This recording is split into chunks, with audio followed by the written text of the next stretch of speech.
I have had the extraordinary privilege of traveling all across this country, and everywhere I've gone and the people I've met and the stories I've heard, I have seen the very best of the American spirit. I have seen it in the incredible kindness and warmth that people have shown me and my family, especially our girls. I've seen it in teachers in a near bankrupt school district who vowed to keep teaching without pay. I've seen it in people who become heroes at a moment's notice, diving into harm's way to save others, flying across the country to put out a fire, driving for hours to bail out a flooded town. And I've seen it in our men and women in uniform and our proud military families. In wounded warriors who tell me they're not just going to walk again, they're going to run, and they're going to run marathons. In the young man blinded by a bomb in Afghanistan who said simply, "I'd give my eyes 100 times again to have the chance to do what I have done and what I can still do." Every day, the people I meet inspire me. Every day they make me proud. Every day they remind me how blessed we are to live in the greatest nation on earth.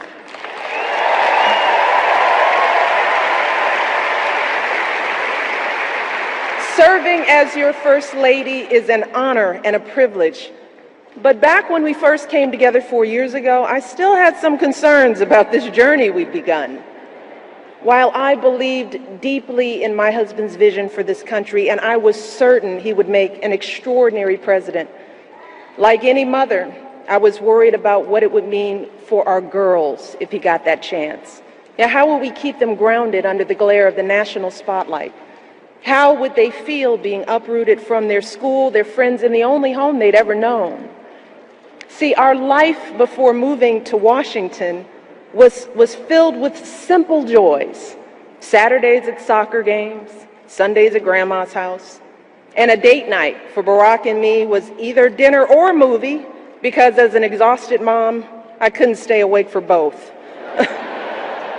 And the truth is, I loved the life we had built for our girls, and I deeply loved the man I had built that life with, and I didn't want that to change if he became president. I loved Barack just the way he was.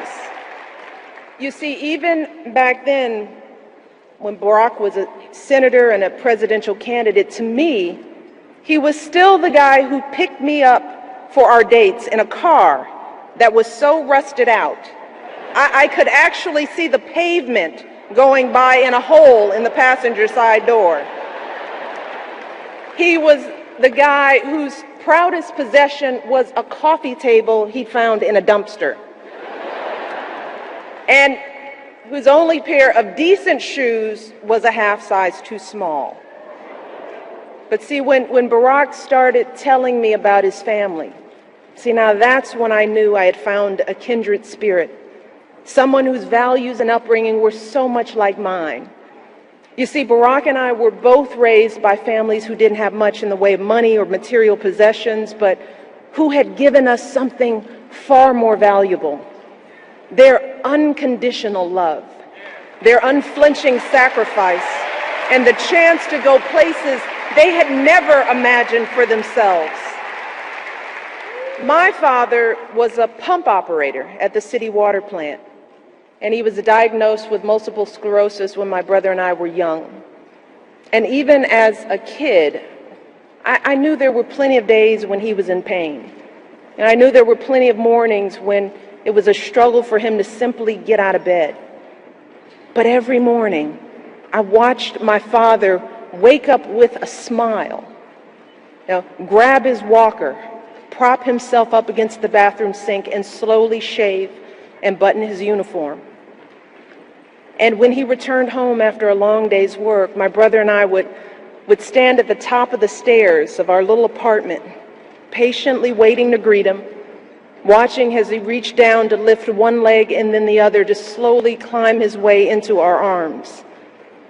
But despite these challenges, My dad hardly ever missed a day of work. He and my mom were determined to give me and my brother the kind of education they could only dream of. And when my brother and I finally made it to college, nearly all of our tuition came from student loans and grants, but my dad still had to pay a tiny portion of that tuition himself. And every semester he was determined to pay that bill right on time, even taking out loans when he fell short. He was so proud to be sending his kids to college, and he made sure we never missed a registration deadline because his check was late. You see, for my dad, that's what it meant to be a man. Like so many of us. That was the measure of his success in life, being able to earn a decent living that allowed him to support his family. And as I got to know Barack, I realized that even though he had grown up all the way across the country, he'd been brought up just like me. Barack was raised by a single mom who struggled to pay the bills and by grandparents who stepped in when she needed help. Barack's grandmother started out as a secretary at a community bank, and she moved quickly up the ranks, but like so many women, she hit a glass ceiling. And for years, men no more qualified than she was, men she had actually trained, were promoted up the ladder ahead of her, earning more and more money while Barack's family continued to scrape by. But day after day, she kept on waking up at dawn to catch the bus, arriving at work before anyone else, giving her best without complaint or regret. And she would often tell Barack, so long as you kids do well, Bear, that's all that really matters. Like so many American families, our families weren't asking for much. They didn't begrudge anyone else's success or care that others had much more than they did. In fact, they admired it. They simply believed in that fundamental American promise that even if you don't start out with much, if you work hard and do what you're supposed to do, you should be able to build a decent life for yourself and an even better life for your kids and grandkids. That's how they raised us. That's what we learned from their example.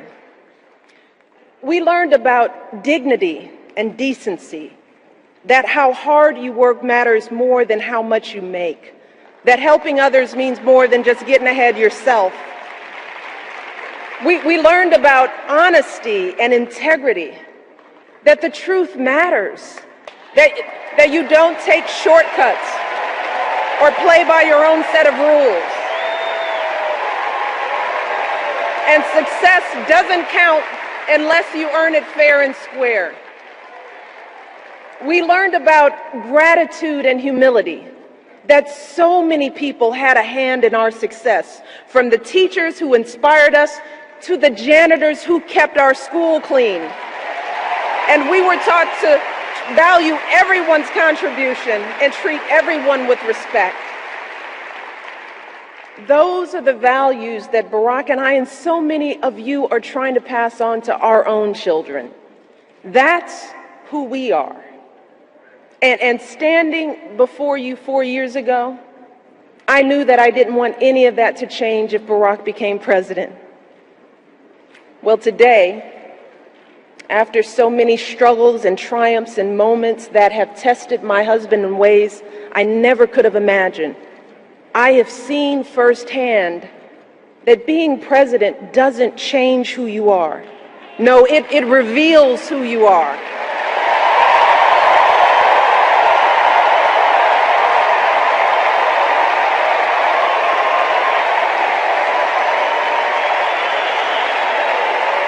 You see, I've gotten to see up close and personal what being president really looks like.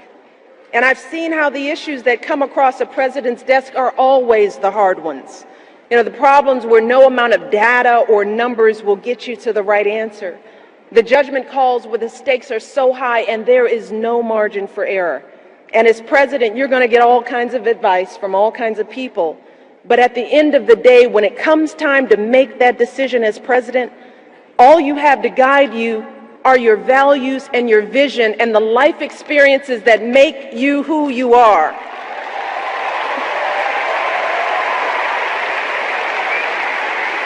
So when it comes to rebuilding our economy, Barack is thinking about folks like my dad and like his grandmother. He's thinking about the pride that comes from a hard day's work.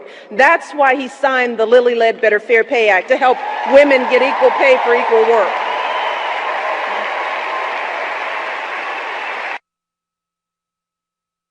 Why he cut taxes for working families and small businesses and fought to get the auto industry back on its feet.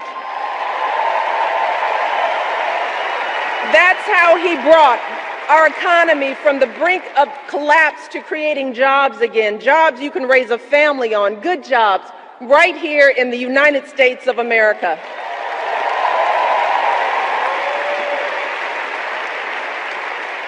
When it comes to the health of our families, Barack refused to listen to all those folks who told him to leave health reform for another day, another president.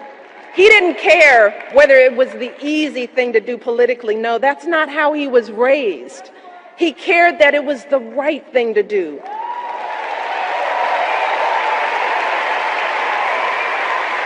He did it because he believes that here in America, our grandparents should be able to afford their medicine. Our kids should be able to see a doctor when they're sick. And no one in this country should ever go broke because of an accident or an illness.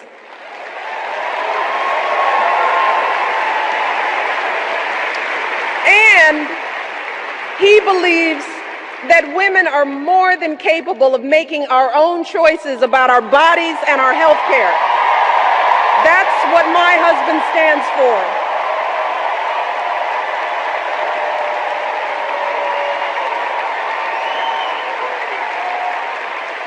When it comes to giving our kids the education they deserve, Barack knows that, like me and like so many of you, he never could have attended college without financial aid.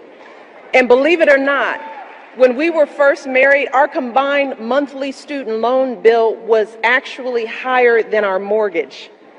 Yeah, we were so young, so in love, and so in debt.